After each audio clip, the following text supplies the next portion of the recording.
चलिए दोस्तों, स्वागत है आप सभी का वर्ल्ड अफेयर्स चैनल पर। स्टार्ट करते हैं अपने आज के करंट अफेयर डेली बेसिस पर। यहाँ पर आप पढ़ सकते हैं quick point, organiser, special day, MCQ day, news of the day and PYQs. आप मेरा टेलीग्राम चैनल जरूर ज्वाइन करें, अमन सर्वाइव स्टडी। इसमें मैंने एक शीट क्रिएट किया है सो डैट कि आपको पीडीएफ आसानी से मिल सके, तो आप इसे अभी एक्सेस करिएगा। और आज वैसे भी कंप्लीट करंट अफेयर का मैराथन है 8 AM पर। लिंक आपको इसका कमेंट बॉक्स पे दिया हुआ है। कोड यूज करिए लाइव अमन और इसे डायरेक्ट एक्सेस करिए। वर्ल्ड अफेयर का पूरा कंपाइलेशन है 12 मंथ का, जो कि मैं 8 AM पे स्टार्ट करा रहा हूँ आज। तो आज के दिन की शुरुआत करते हैं। देखिए, दादा Saheb Phalke international film award के बारे में कल 1-2 डिस्कशन हुए थे, लेकिन आज कंप्लीट डिस्कशन जरूरी है। तो ये कौन सी सिटी के द्वारा, कहाँ पे, कौन सी सिटी में ऑर्गेनाइज किया गया? तो मुंबई में ऑर्गेनाइज किया गया। पहली इंपॉर्टेंट चीज ये है कि मुंबई में ऑर्गेनाइज किया गया। और ये डेफिनेटली किसको रिकॉग्नाइज करने के लिए है? To recognize the legacy of Dada Saheb Phalke, जो कि फादर ऑफ इंडियन सिनेमा कहा जाते हैं। ठीक है। उसके अलावा रणवीर सिंह, कीर्ति सेनन और अल्लू अर्जुन जैसे महान जो अच्छे जो एक्टर्स हैं उनको, ठीक है, रिकॉग्नाइज भी किया गया है इसमें। तो मैं आपको एक लिस्ट दिखाता हूँ डायरेक्ट, जिसमें आपको सभी का नाम देखने को मिल जाएगा कि पहला outstanding contribution to film Asha Parekh को मिला है, और बेस्ट एक्टर रणवीर सिंह, और बेस्ट एक्ट्रेस जो है कीर्ति सेनन। उसके अलावा क्रिटिक्स बेस्ट एक्टर जो है Siddharth Malhotra, Shershaah movie you have seen on Vikram Batra. उसके अलावा कायरा अडवाणी सेम शेरशाह। एंड जो बेस्ट फिल्म का अवार्ड है ये भी जो है शेरशाह को ही मिला है। और ये जो आप पुष्पा, जो आप नाम सुन रहे हैं, ये film of the year award है, पुष्पा द राइस। उसके अलावा कुछ अन्य अवार्ड्स हैं, आप जरूर देखिएगा, गो थ्रू करिए। चलिए लेट्स सी नेक्स्ट क्वेश्चन। देखिए, हाल फिलहाल में table tennis player Manika Batra जो हैं उनको ब्रांड एम्बेसडर घोषित किया गया। किस ब्रांड के द्वारा? तो एडिडास के द्वारा। देखिए, आप सभी जानते होंगे कि जो एडिडास है उनके द्वारा जो है वुमेन्स को ज़्यादा जो है रिकॉग्नाइज किया जा रहा है एज अ ब्रांड एम्बेसडर। इससे पहले मीराबाई चानू भी जो हैं इनसे जुड़ी, उसके बाद उससे पहले हिमा दास और निखत जरीन, और उसके अलावा जो है लवलीना। ये जितने भी खिलाड़ी हैं ये सब एडिडास से ही जुड़े हुए हैं। तो एक तरीके से वुमेन्स को एम्पावर करने के लिए जो है, ये स्पोर्ट्सशिप को इंक्रीज करने के लिए एडिडास के द्वारा ये किया जा रहा है। अगर देखा जाए मनिका बत्रा जी के बारे में, तो ये इंडियन टेबल टेनिस जो प्लेयर हैं, और इनका अगर एज ऑन 2020 देखा जाए तो इनका करियर में रैंक अच्छा खासा चल रहा है। और अभी जो 2022 का अगर लेटेस्ट देखा जाए तो वर्ल्ड रैंक 50th रैंक है। और इनको मेजर ध्यानचंद खेल अवार्ड से भी सम्मानित किया गया था 2020 में, तो इसलिए फेमस हैं। चलिए देखिए, महत्वपूर्ण सवाल तीसरा आप सभी के सामने। जो शकील घानी है, ये बिहार से एक राइजिंग क्रिकेटर हैं, फर्स्ट क्रिकेटर हैं जिन्होंने मतलब हिस्ट्री में रिकॉर्ड बना दिया है अपनी फर्स्ट क्लास डिबेट में कौन सी सेंचुरी मारने का। तो ये है थर्ड ट्रिपल सेंचुरी मारने का रिकॉर्ड है। ये आज तक कोई भी खिलाड़ी अपने फर्स्ट क्लास डिबेट में नहीं कर पाया है, और ये इंडिया के लिए यूनिक है। और जो ये खिलाड़ी हैं इनके बारे में जानते हैं, ठीक है। देखिए, माना जा रहा है कि ये जो खिलाड़ी हैं बिहार से रिलेट करते हैं। अभी ये टॉप लेवल जो बिहार का क्रिकेट है उसमें भी आप जाने जाएंगे डेफिनेटली, क्योंकि अभी इनका जो परफॉर्मेंस देखने को मिला है, ये रणजी जो है इस ट्रॉफी, इसमें इन्होंने, ठीक है, मिजोरम के अगेंस्ट ये ट्रिपल सेंचुरी मारी है। तो ये इंपॉर्टेंट क्वेश्चन है, आने के चांसेस है। इनका नाम याद रखिएगा, शकील घानी इनका नाम है, ठीक है, बिहार से। और उसके अलावा जो ये इससे पहले एक रिकॉर्ड बनाया गया था, ये एक रिकॉर्ड बनाया गया था, उस जो है 227 रन का बनाया गया था, जो कि किसके द्वारा बनाया गया था? ये इंग्लैंड के खिलाड़ी थे थॉमस मैडसन, जिनके द्वारा 227 रन बनाए गए थे अपने फर्स्ट क्लास क्रिकेट में, वो भी 26 जुलाई 1826 में। उसके बाद अब हाईएस्ट जो है वो क्या है? 341 का स्कोर है, जो कि इनके द्वारा स्कोर किया गया। इनकी एज जो है 22 है, और मे बी जो इन फ्यूचर ये अच्छे खिलाड़ी रिकॉग्नाइज किए जाएंगे इंडिया में। चलिए देखिए, हाल फिलहाल में एक ह्यूरन रिपोर्ट आई है, और जो ह्यूरन रिपोर्ट आई है उसके अकॉर्डिंग जो है परसेंटेज इंक्रीज रिच फैमिली का कितना हुआ है 2021 में? तो ये इंक्रीज 11% है। अब आपको लग रहा होगा कि ये तो अच्छी बात है, रिच फैमिलीज का परसेंटेज इंक्रीज 11% हुआ है। तो देखिए, इसमें एक जो है कह सकते हैं कि भारत में जो इकोनॉमिक डिवाइड्स हैं वो भी दिखाए जा रहे हैं। इस रिपोर्ट में भारत के जो इकोनॉमिक डिवाइड्स हैं वो भी दिखाए जा रहे हैं। Let's see the details of report. पहला तो ये रिपोर्ट के अनुसार 7 करोड़ से ऊपर की इनकम वाले जो पर्सन है वो हमारे भारत में 11% इंक्रीज हो चुके हैं, जिससे कि ये 4.58 लाख हाउस होल्ड है जो इस कैटेगरी में आते हैं 7 करोड़ से ऊपर की इनकम में। तो ये एक अच्छी बात हुई यहाँ पे कि हाँ, रिच फैमिलीज बढ़ती जा रही हैं, ठीक है, पेंडेमिक हिट के होते हुए भी, ये सर्वे के अनुसार कहता है। लेकिन उसके अलावा एक कंसर्न है कि इनइक्वालिटी भी इंक्रीज हो रही है। 130 करोड़ की पॉपुलेशन में जो इनइक्वालिटी है ये इंक्रीज हो रही है। ये कैसे पता चलता है? क्योंकि इससे ये इस तरीके से पता चलता है कि जो 66% जो है फैमिलीज जो है वो एक तरीके से पूरा पॉवर्टी में जूझ रहे हैं। प्रोफेशनल और पर्सनल लाइफ में जो है इनको बहुत सारी दिक्कत हो रही है। पहले 72% जो लोग थे वो अपनी पर्सनल और प्रोफेशनल लाइफ में खुश थे, अब 2021 में ये 66 हो गया है। तो आप देख सकते हो ये एक तरीके से डिक्रीमेंट है, ठीक है, जो प्रोफेशनल और पर्सनल लाइफ में जो है अच्छे से रह रहे थे। तो उसके अलावा जो है एक रिपोर्ट और है कि जो 100 रिचेस्ट इंडियन है उनकी जो वर्थ वैल्यू है वो 775 बिलियन की है। तो ये भी इम्पोर्टेंट है, ये डाटा भी आपको पता होना चाहिए। और अराउंड 4.6 और हाफ ऑफ पॉपुलेशन जो पूरे अगर प्लैनेट की देखी जाए तो इंडिया में है, जो कि पॉवर्टी रेट्स में आती है। चलिए देखिए एक और क्वेश्चन आप सभी के सामने। हाल फिलहाल में स्टेट कौन सा है जिसके 4th phase of assembly election हुए हैं? स्टार्ट मतलब आज ही स्टार्ट हो रहे हैं, तो ये उत्तर प्रदेश में हो रहे हैं। तो उत्तर प्रदेश के 4th phase assembly election start होने वाले हैं आज से, और 59 असेंबली सीट्स हैं जहां पे इलेक्शन होने वाले हैं, और 9 डिस्ट्रिक्ट काउंट होंगे उसमें।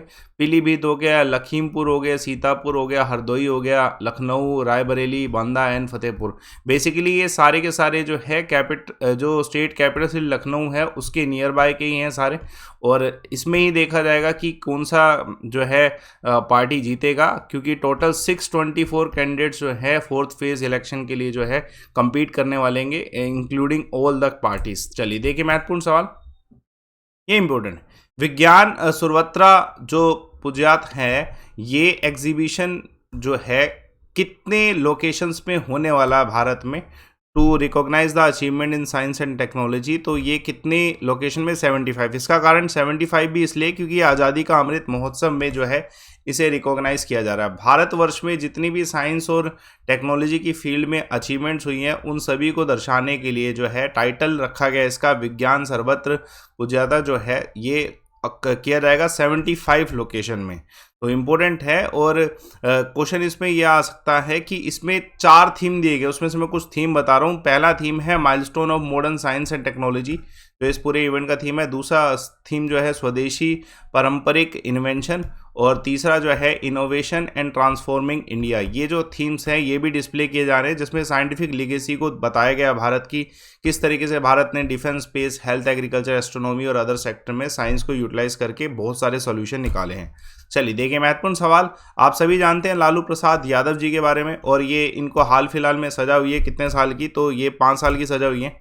इनके ऊपर पहले से ही जो है फूडर स्कैम का केस चल रहा था, और सीबीआई के द्वारा, स्पेशल सीबीआई के द्वारा रांची में जो है उनके द्वारा सेंटेंस किया गया। राष्ट्रपति जो राष्ट्रीय जनता दल चीफ है लालू प्रसाद यादव, इनको 5 साल की सज़ा दी गई है, क्योंकि इन्होंने एक 139 करोड़ रुपीस का जो है ट्रेजरी में से अमाउंट निकाला था, ठीक है, जैसे हम फूडर स्कैम कहते हैं। ये स्कैम बहुत पहले हो गया था, ठीक है। लाइमलाइट में ये 1996 में आया था जब एनिमल हस्बेंड्री डिपार्टमेंट पे रेड पड़ी थी, और उसके अलावा जो है 1997 में सीबीआई ने लालू प्रसाद यादव को एक्यूज़ भी किया था, और बहुत सारे जो है क्या बोलते हैं कन्विक्शन हुए थे। ऐसा नहीं कि सिर्फ इन्हीं का कन्विक्शन हुआ है, जिसमें जो जो इन्वॉल्व था सभी का कन्विक्शन हुआ है।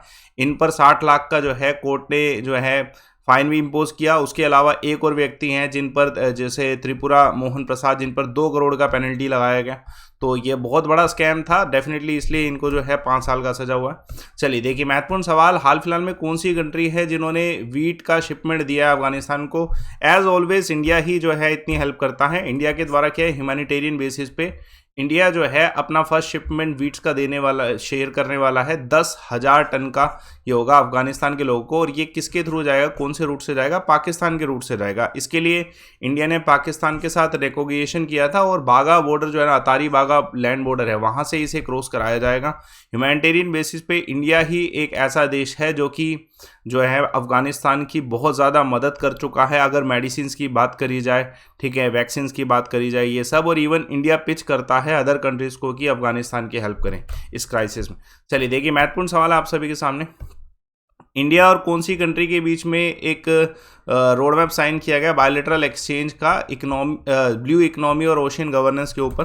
तो ये फ्रांस के साथ, देखिए आप सभी जानते हैं इस समय विजिट चल रही है एस जयशंकर जी एक्सटर्नल अफेयर मिनिस्टर की, पहले जर्मनी फिर फ्रांस। तो अब ये फ्रांस के साथ डिस्कशन हुआ है। तो फ्रांस के जो काउंटर पार्ट है जैन ज़्यूव ली ड्रेन जो है, इनके साथ डिस्कशन हुआ पेरिस में, और दोनों कंट्री ने अडोप्ट किया है road map for blue economy and ocean governance to enhance the partnership in preservation of marine resources and, क्योंकि मैरीन जो रिसोर्सेज है उससे भी इकोनॉमी में बहुत ज़्यादा इम्पैक्ट पड़ता है, उसके इंफ्रास्ट्रक्चर साइंटिफिक कॉर्पोरेशन से, तो इसी पे डिस्कशन किया है।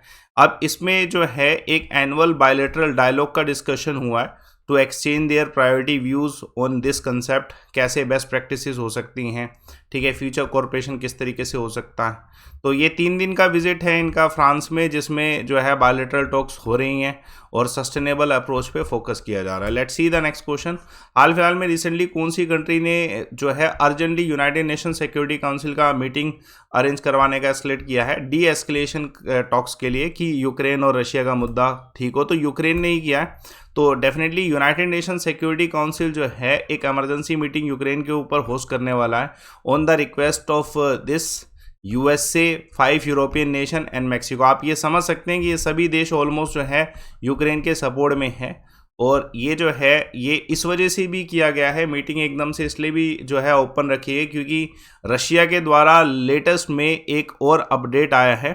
आप सभी जानते हैं रशिया के जो प्रेसिडेंट हैं उन्होंने रिकॉग्नाइज किया है सो कॉल्ड जो डोनेट्स है इसको, मतलब एक तरीके से इंडिपेंडेंट, और डेफिनेटली ये दर्शाता है कि रशिया के ट्रूप जो है वो बहुत ज़्यादा एक्टिव है बॉर्डर पे, और ये स्टेटमेंट दर्शाती है कि क्या पता किसी तरीके का अटैक किया जाए रशिया के द्वारा। हालांकि जो प्रेसिडेंट है वो तो यही कहते हैं कि to maintain the peace in the border area, ये सब चीज़ें।